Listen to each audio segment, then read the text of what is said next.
Somewhere in a Los Angeles garage in the late 1960s, Bruce Lee was standing under a steel bar that would not move, straining against it with everything he had for about 8 seconds, and then walking away. That one strange habit has been sold ever since as the secret behind the fastest hands ever put on film, and almost everything most people believe about it is wrong. The version most people know goes like this. Bruce Lee, restless and dissatisfied with conventional training, invents a method of pushing against immovable resistance, and out of it comes a physique nobody in martial arts had ever seen before. It is a wonderful story. It is also backwards in nearly every particular, because Lee did not invent isometrics, did not inherit them from some guarded Eastern tradition, and did not even get to them early. He bought into an American strength fad that was already collapsing by the time he picked it up, and the evidence that sold that fad to the world was contaminated in a way almost nobody outside a small circle in Pennsylvania understood. So the story has to start about a decade before Lee ever touched a rack, and it has to start in Germany. In 1953, two researchers named Theodor Hedinger and Erich Müller published work on what happens when a muscle contracts hard against something that refuses to move. Their conclusion was the kind of thing that changes an industry. One contraction, held for roughly 6 seconds at about 2/3 of maximum effort, performed once a day, produced strength gains of something like 5% per week. 5% per week. Sit with that number, because compounded out over a few months, it stops describing exercise and starts describing alchemy. That detail is worth flagging clearly because the German research belongs to the 50s, and everything that follows is a 60s story. Hedinger and Müller were not selling anything. They ran a lab, they published, and they moved on. What happened next happened in America, and it happened commercially. Bob Hoffman ran York Barbell out of York, Pennsylvania. He published Strength and Health magazine, coached the American Olympic weightlifting team, and sold protein powder, plates, benches, and an entire worldview to go along with them. His high protein had already made him a fortune. His gym had already produced a generation of national champions, and John Greimek, the most admired physique of the era, sat on his masthead as an associate editor. Hoffman was many things, and one of them was a man who could smell a product from 3 rooms away. So when a physician named John Ziegler first brought him the idea of training against fixed resistance inside a steel rack, the response is genuinely funny in hindsight. Hoffman turned him down because it sounded too much like Charles Atlas. Hoffman had spent years in print attacking dynamic tension, the mail-order system Atlas and George Jowett had built their careers on the grounds that a man simply cannot get strong without iron in his hands. And now, here was a doctor telling him that straining against nothing at all was the future of the sport. He was not interested. Then Ziegler came back with something else entirely. Ziegler had been at the 1954 World Championships in Vienna, and what he came away with was the understanding that the Soviet lifters were using testosterone. He went to Ciba Pharmaceuticals and worked on a compound that might deliver the muscle-building effect without the full hormonal wreckage, and in 1958, that compound arrived as methandrostenolone, sold under the name Dianabol. Ziegler, being the sort of man he was, tested it on himself first. He also happened to be doing isometrics at the same time, and that is the knot at the center of this entire story, a knot that never really got untied in public. In 1961, Hoffman launched the system as functional isometric contraction, and the results that came out of York over the next couple of years were not modest. 3 lifters in particular became the proof: Tony Garcia, Bill March, and a 34-year-old from Louisiana named Louis Reiki, who had already won Southern Championships and a national YMCA title and was, by any fair reading, a good lifter rather than a great one. Hoffman's own promotional material named March as the first man to train the functional isometric way with heavyweight resistance, and Rika as the first to succeed with pure isometrics against an immovable object. The numbers attached to their names were staggering. Rika was said to have added 65 pounds to his press in 4 months. Garcia improved by something like 100 pounds in 2. Hoffman also did the arithmetic out loud in print, which takes a certain confidence.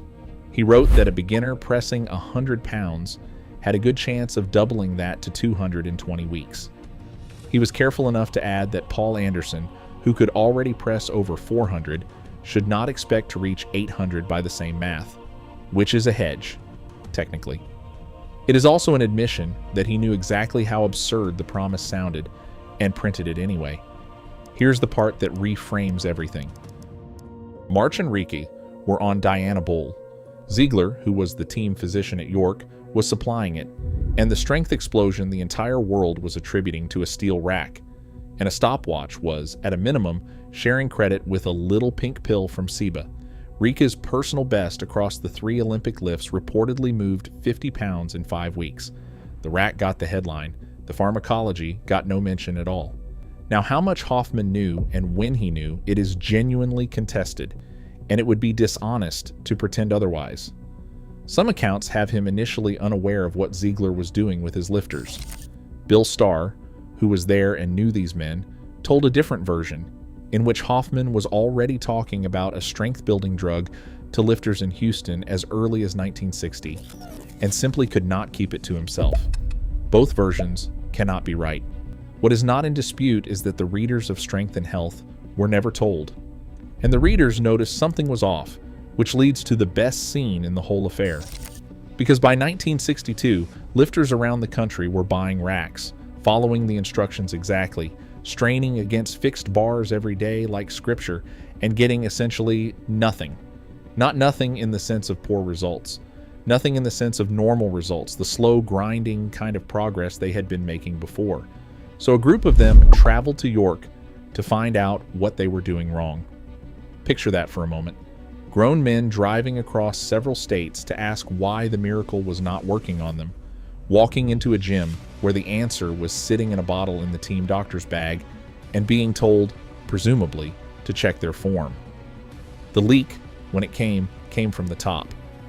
By Starr's account, Hoffman flew into Houston for a contest in 1960, got picked up at the airport by a lifter named Nat Hurd, and told him about Ziegler's experiment on the drive, drug included. That is how the most valuable secret in American strength traveled, not through a laboratory or a rival coach, but through a man who could not resist telling somebody in a car. By the middle of the decade, it had spread far enough that ordinary lifters were making March and Rike sized jumps too. Everybody figured it out at roughly the same time.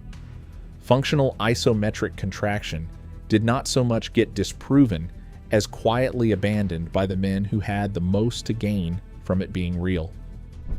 Which brings us, finally, to Bruce Lee. And to the awkward timing problem. There is a reason he was looking for something at all, and it is one of the better documented turning points in his life. In 1964, in Oakland, Lee fought Wong Jack Man in a private match over the question of whether he should be teaching Chinese martial arts to non-Chinese students. Accounts of how it went differ enormously depending on who is telling it. But on one point, the versions converge. Lee won, and Lee was badly out of breath by the end of it. A man who could beat somebody and still feel his own conditioning fail him does not shrug that off. Everything that follows, the running, the weights, the notebooks, the rack, flows out of that afternoon.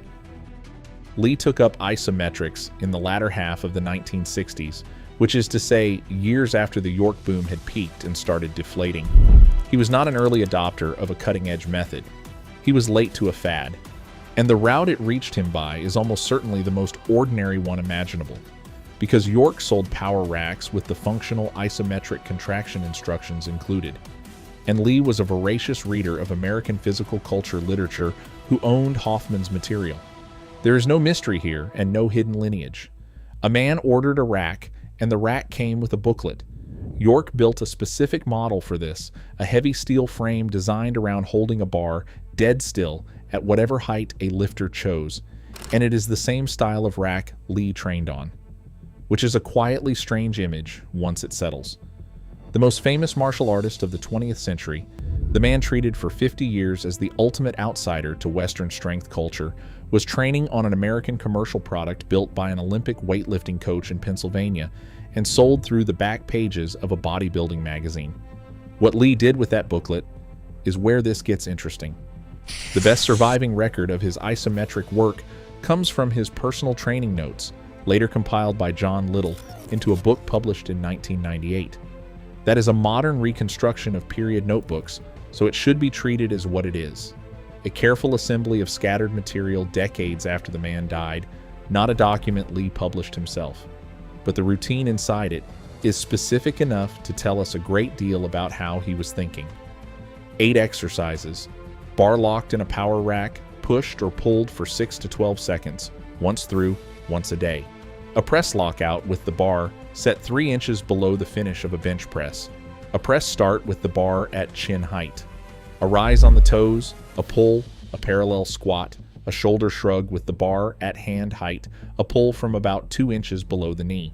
And then, at the end of the whole thing, hanging from the bar at its highest setting and pulling his knees to his chest for 10 to 20 reps, which is not isometric in any sense whatsoever, and appears to be the one point in the session where the most disciplined man in martial arts let himself simply do some reps. But look at the pattern in those bar heights, because that is the actual story. 3 inches above the start, 3 inches below the lockout, 2 inches below the knee. Every single position is chosen deliberately at a specific point in a range of motion rather than at the range as a whole. Lee was not trying to move a bar from A to B. He was picking a spot and attacking it. And there is one more piece of evidence for that, and it is the detail that makes this whole thing feel human rather than historical. Lee had a friend named George Lee, no relation, a machinist out in California who was also a student. Bruce would mail him sketches of equipment he wanted, and George would go build the thing. One of the pieces he made was a grip machine, a device specifically designed so that the crushing action of the hand could be loaded at different points in its range, rather than just squeezed shut against a spring. Think about what that implies. A man who simply wanted bigger forearms buys a gripper for a couple of dollars. A man who is thinking in angles commissions a custom machine from a friend, so he can attack the closing action of his hand at chosen positions. Nobody does that by accident. So here is the counterintuitive turn this whole video has been building toward. The reason Isometrics failed the York lifters, once the drugs were removed from the equation, is a phenomenon modern sports science calls joint angle specificity. Strength gained from holding a fixed position tends to stay near that position, concentrated within a fairly narrow window on either side of where the work was done. Train the lockout, and you get a better lockout. You do not get a better pull off the floor. Put plainly, a man could add a great deal of measurable strength at the exact height where his bar had been pinned, walk out to a platform where the bar has to travel from the ground to overhead in one continuous movement, and discover that most of what he built simply is not available to him at the position where his lift actually breaks down. For a weightlifter, that limitation is close to fatal, and it explains the York Pilgrims perfectly. They were not doing it wrong. They were doing it correctly, and it was giving them exactly what it was capable of giving, which was not much. This needs a clear flag, because none of that vocabulary existed in the way it does now. Nobody in 1961 was talking about joint angle specificity, and Lee certainly was not. That is a retroactive explanation applied to a 60s problem from the outside, and this script is stepping out of the era for a moment to make it. But apply that limitation to a striker instead of a lifter, and something odd happens. It stops being a bug. A punch does not require strength across a smooth range of motion under a loaded bar. It requires force generated from a particular structural position, held for a fraction of a second, at a specific configuration of ankle, hip, spine, shoulder, and wrist. Lee had demonstrated exactly that principle in public at Ed Parker's International Karate Championships at Long Beach in 1964, sending a considerably larger man backward off a chair from a punch that traveled about an inch. Force from almost no distance. That is a joint angle problem if ever there was one. So the flaw that made isometrics useless for Olympic weightlifting is arguably the exact property that made them worth Lee's time. He was not chasing a bigger total. He was reinforcing specific positions. Whether it actually worked is a harder question, and honesty demands admitting where the evidence runs out. Nobody put Bruce Lee in a laboratory. There is no before and after data, no controlled comparison, no measurement of what his punch was producing in 1964 versus 1969. What survives is a set of notebooks, a body of film, and a great many second-hand recollections from people who loved him. Notes tell us what a man intended to do. They are not proof he did it, and they are certainly not proof it worked. There is also a persistent claim that isometrics built his physique, and that one can be dismissed with reasonable confidence. Lee was walking around at roughly 135 pounds. What he was doing besides the rack was running, skipping, hitting heavy bags with genuine violence, training with weights, and eating with the obsessive precision of a man who tracked everything. A single daily circuit of 8 6-second holds, adding up to well under 2 minutes of total work, does not produce the midsection that stopped audiences cold in 1973. Nothing does, in under 2 minutes. That kind of definition is built out of thousands of hours and a diet held under control for years at a stretch, and the honest version of the story is far less marketable than the one on the equipment packaging. The rest of the program produced that, along with a fairly extreme leanness and a frame small enough to make every muscle read on camera. The rack was a supplement to a system, not the system.